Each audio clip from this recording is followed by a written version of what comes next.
dahanii kaanii qo'attuun garagaran kan isaan hoosisan harma ka'annan malee harma isaaniitii miti gatanii biraa deemu jechuudha yoo jechuudha. Nuyi garuu hin beeku. Maaliif biyya kana keessattis namni akkas gochuu qabeera. Already amma fakkeenya Itoophiyaa keessattis jammarri akka duritti osoo hin taane akka fakkeenya miidiyaa irratti jiraataadha bara kana keessa namni kan beekamaadha. Haati hoosistu takka baay'ee tokko miidhamti. Kun dhugaa dubbachuuf jechuudha. Garuu immoo daa'ima keessaniif faayidaa guddaa qaba jechuudha. Daa'ima keessaniif faayidaa guddaa qaba. Ofii keessanii miidhamtanii daa'ima keessanii mootuu bakka hanqaachuun dirqama jechuudha. Sana jaalatanii osoo hin taane garaatu isin ajaja jechuudha. Ashama harka fuunee akkam jirtan hordoftoota chaanala keenya kan taatan marti keessanuu nagaa rabbii lafaaf iddoo jirtanitti isiniif haa baay'atu. Akkam turtan akkam sa'a kana geessanii nuti nagaa guutuurraa faa qabna. Nageenya nu bukkee ture isin birallee haa jiraatu. Isiniin jechaati egaa obboleewwan keenya har'aan kana isin galateeffachuu dhufne. Jalqaba ati jalqabii irratti natu dursee jalqabee jechuudha. Akkuma seeratti ati jalqabii jennaan jalqabee. Subscribe kuma nuuf guuttanii jirtanii dhugaa baay'ee tokko hamma kanaan galataa hamma kana hin jenneen isiniif qaba. Waaqayyo isin haa eebbisu eebbifamaan isiniin jedha.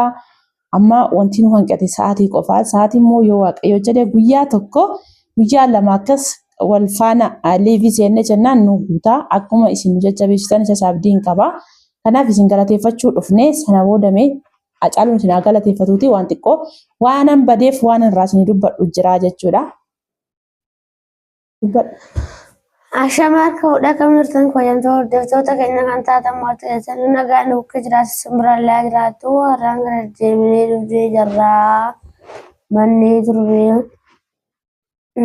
har'aan kana immoo isin galateeffachuu dhufnee miseensa keenya nu guuttanii jajjabeessitaniifis amma sa'aatii qofa nu hafee sa'aatii immoo qanii tokko liibiratti kan dhufneeti isas akka nu guuttan abdiin qabaa.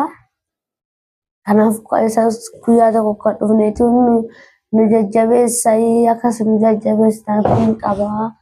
Galatooma baay'ee isin galateeffadha.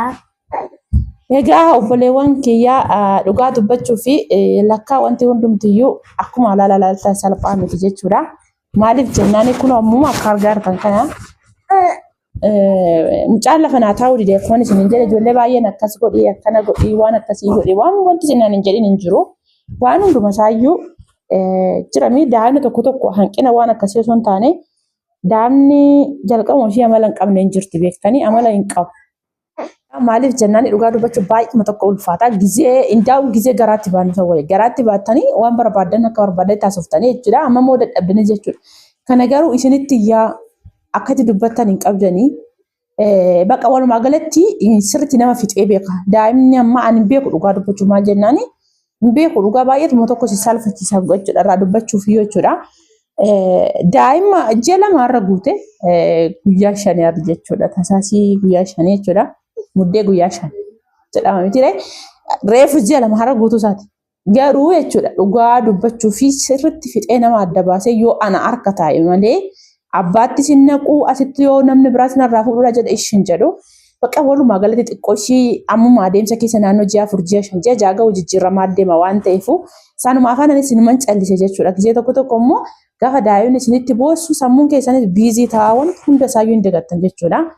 Kanatti isin jalaa badee kanaaf dhugaa dubbachuu fi gaafa narraa akka chaansii daataa guutee laalu sabiskiraabiin keenya guutee jiraate bakka na surumayyuu laaleen beeku. Na baay'ee tokko galatooma baay'uma tokko isin galateeffadhaa eebbifamaan isin jedha ammas immoo duduukaa akka jirtan abdii qabna baay'annee kana booda mootuyyuu innis naa jajjabaate maaliif amma xiqqoo fuula kaameraatti ba'u hin taane tuubiin kun immoo hin beektan akka miidiyaa waan garaagaraati miti wanta baay'ee akeekkachiisa isiniif kenna jechuudha sirrii miti seera isaatiin jechuudha. Kanaaf gara hunduraatti baay'annee kan isiniif dhufnu akkuma kana duraa barumsaanis ta'e wantoota adda addaatiin deebinee kan isiniif dhufnu ta'a. Ammaan kana garuu har'a baay'uma tokko isin galateeffachuudhaaf baay'ee tokko jechuudha dhugaa dubbachuuf hamma kana jenne maaliif irratti hojjannee hin beennu garuu immoo jechuudha maamila nuuf guuttanii jirtu jechuudha. Maaliif seerri yuutuubii eenyumtuun beektanii 1,000 guuteennaan sa'aatii 4,000 guuteennaan miseensa isaa ta'uudhaaf seera isaa guutuu hin dandeessan jechuudha. Kanaaf sanas immoo osoo ooleen bulle akka achi nu geessan abdiin qabaa waaqarraa jechuudha. Walumaan isin faana jechuudha. Maaliif hundi keenyayyuu waaqa gaditti jira waan ta'eef kan dursu rabbiidhaaf fayyaa nuu kennee jechuudha. Egaa kana fakkaataa naa gorsa isin immoo dhiqii akkas godhii wanta dhugaa dubbachuu fi gorsa baay'ee naa kennitanii jirtu. Maaliif immoo wanta akkasii immoo naafis haaraa miti. Kana duras immoo nan beekaa jechuudha. Garaagarummaa qaba. Daa'imni tokko amala qaba, tokko immoo amala hin qabu jechuudha. Baay'ee tokko jechuudha. Maaliif yoo nani wajjiniin ciisee yoo nani waan kamiyyuu jechuudha halkanis haa ta'u guyyaa an bira jiraachuu koo beeknaan isin malee taphataa hin ciisa. Sanaan alatti harkattan baadha. Achi booda dugdatti baachuun qabee amma surumayyuu jechuudha. Akkattan hojjetan dhabeennaan siistarii waan na biraa galteefu hagan eelee tolchee fixutti. Hagan wantoota tokko godhee waa radhutte jechuudha. Dugdatti hin baadha. Sanaan ala nama biraatitti iyyoo jedhee naqu. Boo'ee jechuudha akka nama guddaa sanaa hin dafqisiisa daa'ima amma kana jechuudha. Dafqitee jechuudha. Hoggaa sana immoo dandeessanii garaan jabaattanu waan kam keessatti iyyuu hojiin nattaa hafu maal abbaa isaa jettan malee daa'ima sana boochisna jettanii hin filattan jechuudha. Kanaaf walumaa galatti daa'ima guddisuu jechuun chaalenjii guddaa qaba. Maaliif gariin dhabne jedheetis bu'aa waan ta'eef immoo waaqayyo isiniif kenneetu immoo obsa guddaadhaan obsa godhattanii guddisuudha malee baay'uma obsa nama fixachiisti jechuudha. Baay'ee tokko dhugaa dubbachuuf warri arabaa kun fakkeenyaan isinii fudhadhaa jechuudha. Dahanii kaanii qo'attuun garagaran kan isaan hoosisan harma aannan malee harma isaaniitii miti gatanii biraa deemu jechuudha yoosuu jechuudha. Nuyi garuu hin beeku. Maaliif biyya kana keessattis namni akkas gochuu qabeera. Already amma fakkeenya Itoophiyaa keessattis jammarri akka duritti osoo hin taane akka fakkeenya miidiyaa irratti jiraataadha bara kana keessa namni. Maaliif ofii keessanii miidhamtan beekamaadha. Haati hoosistu takka baay'ee tokko miidhamti. Kuni dhugaa dubbachuuf jechuudha. Garuu immoo daa'ima keessaniif faayidaa guddaa qaba jechuudha. Daa'ima keessaniif faayidaa guddaa qaba. Ofii keessanii miidhamtanii daa'ima keessanii mootuu bakka hanqaachuun dirqama jechuudha. Sana jaalatanii osoo hin taane garaatu sin ajaja jechuudha. Kanaafuu dirqama biyyaansi waggaa tokkoof ja'a hoosisuun bakka harma maaliif sanaan ala nyaata isin kennitanii fi harma garuu hamma kana hoosisuun daa'ima hin fayyada jechuudha.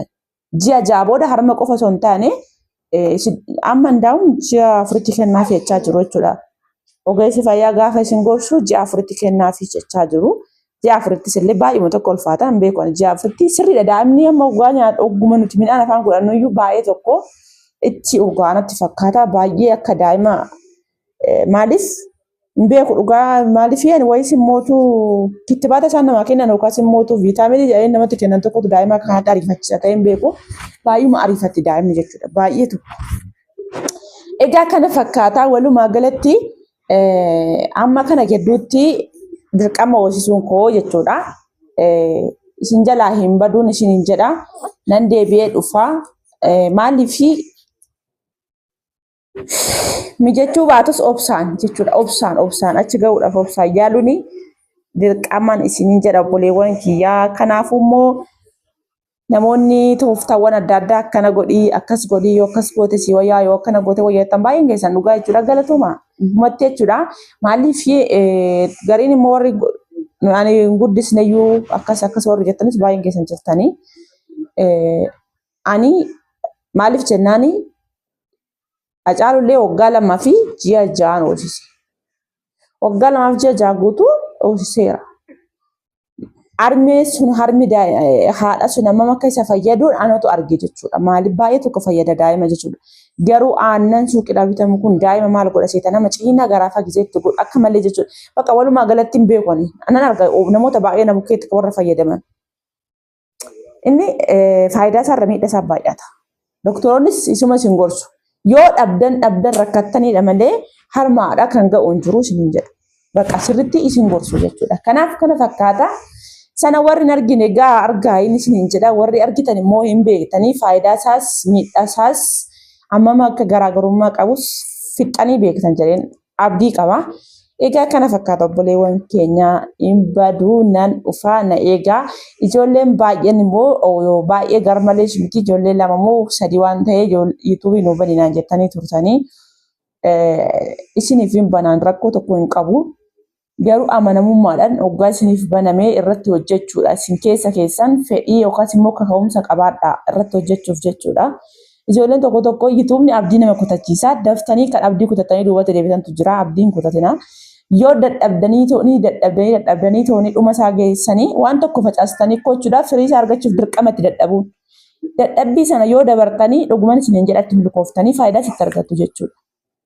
Gam tokkoon harka isin qaba jechuudha. Parsantii 100% yuutuubarra isin hojjennu jettan hojii keessanis hojjetachaatii wal bukkee waan barumsa jettanii yookaan kaayyeeffattanii nama barsiisuudhaaf akkasuma wantoota adda addaa isaa ta'u keessatti yaaddan sana dubbachuu dandeessanii dandeettii akkasii dura keessa keessanitti kuusaa karoorsitanii yennaan immoo waan karoorsitan san galmaan ga'uuf yaadaan isin jedha baay'umaan isin jaaladha baay'een isin kabaja ani isiniif hambana rakkoo tokko hin qabu garuu dura irratti xiyyeeffadha maal irratti akka hojjettan boroo maaliin dhuftan maamilli akka isin simatu maaliin akka maamilli sun seeraan isin hordofuu danda'u ofii keessanii sirriitti dura keessa keessanitti tilmaamaa achi booda itti seenuun daangaa tokko yoo hin qabu jechuudha waan tokko kaayyeeffattanii duubatti wanti sun deebisu hin jiru jechuudha. Kana fakkaatan isiniin jedha deebinee dhufnaa viidiyoo ajaa'ibaan deebinee akkasii dhufnu abdiin qaba bichaa obsaan na eeggadha rakkoon kan koo kana ta'e yaa waanuma kam keessattuu fayyaa qabaadha maaliif daa'imni amala dhabdeefis jedhee rakkadhee cannaqamees jedhee wanti dhabdii kutadhu hin jiru maaliif tarii har'a dadhabdanii boru simatu yookaas immoo daa'aluma keessa santu aara isin galfachiisa waan ta'eef jechuudha. Akkasaniin isiniin jedha turtii gaarii Hacaaluun agartanii jirtu teechuman jaallatu as jallataa achi jallataa. Erga mana barumsaa dhaquu qabe mucceerumatti hin bade mucaan sirma hin bade. Kanaaf deebinee dhufnaa nagaa nuuf turaan isiniin jedhaa turtii gaarii.